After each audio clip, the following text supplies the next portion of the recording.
toxic, childish games. What happens when narcissists fake working with you?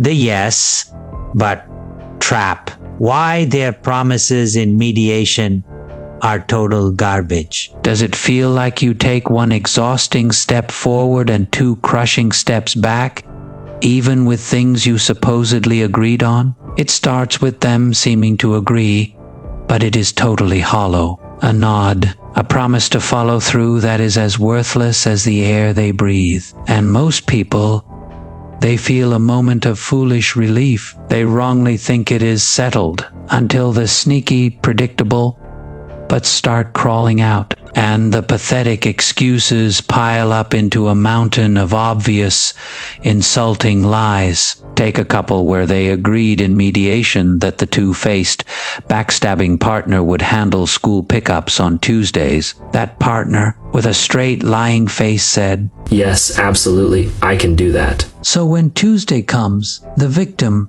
holding on to that fragile promise, might send a hopeful, gentle reminder. Hey, just checking in. Are you on your way to get the kids? We agreed in mediation, remember?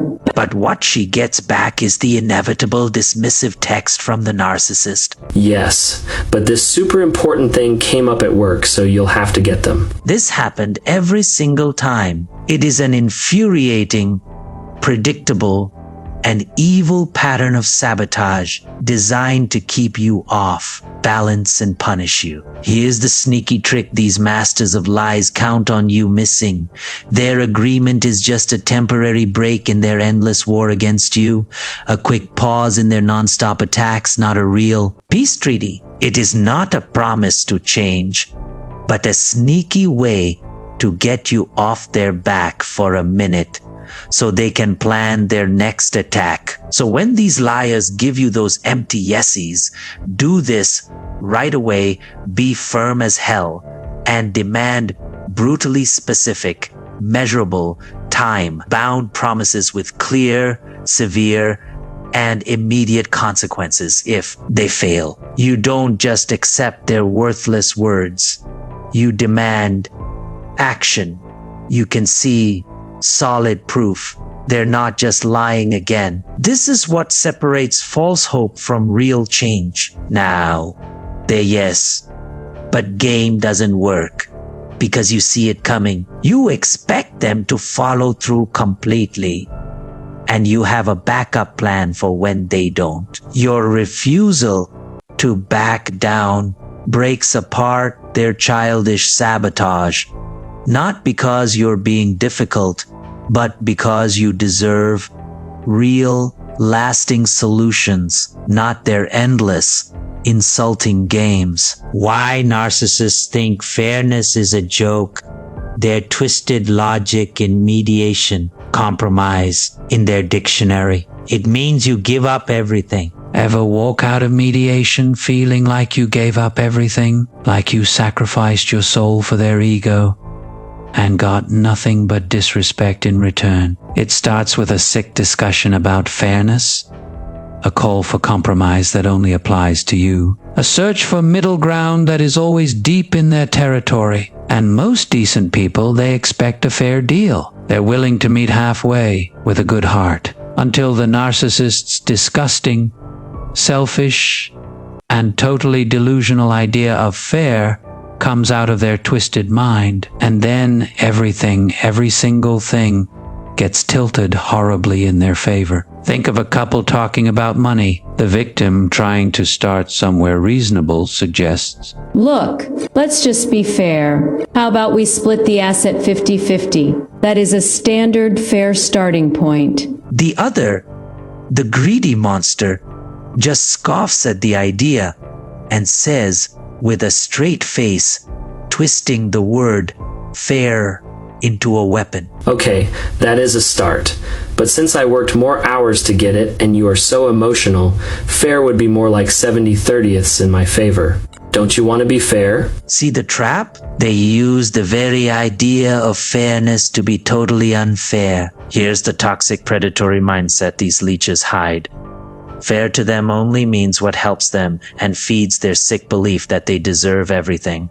It is not about what is good for both of you. It is about them winning, no matter who or what they destroy. So when these sneaky parasites dare to talk about fairness, do this right away.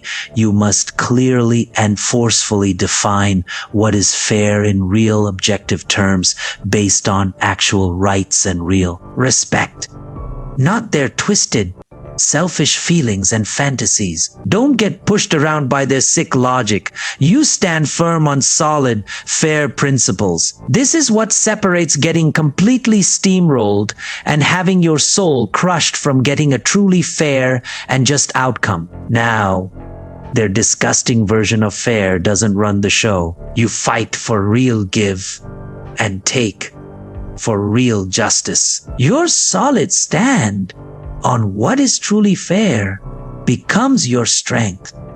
Not because you are stubborn, but because for decent human beings, real fairness is not up for debate. What are the obvious signs mediation is a narcissist game? Red flags you cannot ignore. When their behavior screams, it is all a vile, disgusting lie. Do you ever get that gut-wrenching, sinking, ice-cold feeling that, despite all the talk, nothing real or honest is happening? It starts with a small but chilling change in how they act. A poisonous feeling of hatred that you can feel coming off them. A non-stop, obsessive focus on winning small, stupid points instead of actually finding solutions. And most people, they try to ignore it. They foolishly hope it will just go away until the red flags get so obvious you can't deny them anymore, and you finally realize the whole thing is a cruel, cynical, and disgusting sham. Imagine one partner, the victim, trying to calmly state a fact. Last Tuesday, you screamed at me for 15 minutes because the toast was too dark. You called me worthless. And the narcissist who agreed to be there just viciously cuts them off, rolls their eyes with total disrespect, and boldly tells the mediator with a sigh, acting like the victim. They're just exaggerating as usual. They love playing the victim. I'm the one who's really suffering here. Here's what these dumb monsters accidentally show you. Their deep, bottomless disrespect for the process and for you as a person will always bleed through their fake act of being civil. This is not a real attempt to heal or solve problems. It is just another arena for their disgusting power plays. Another pathetic battlefield for their fragile ego. So when you see these blazing red flags, do this right away. Write down all their disgusting behaviors, and if you have to, bring them up calmly but firmly with the mediator, focusing only on how their behavior is wrecking any chance of a resolution. You don't just sit there and take their disgusting, childish crap. You point out exactly how they are actively and maliciously destroying any hope of fixing things. This is what separates being a silent, suffering victim from being an active, strong participant fighting for your own life. Now, their obvious red flags give you power. You see their toxic tricks for exactly what they are. Your sharp eye turns their pathetic games into clear proof. Not because you are looking for a fight, but because you are desperate for real progress and freedom.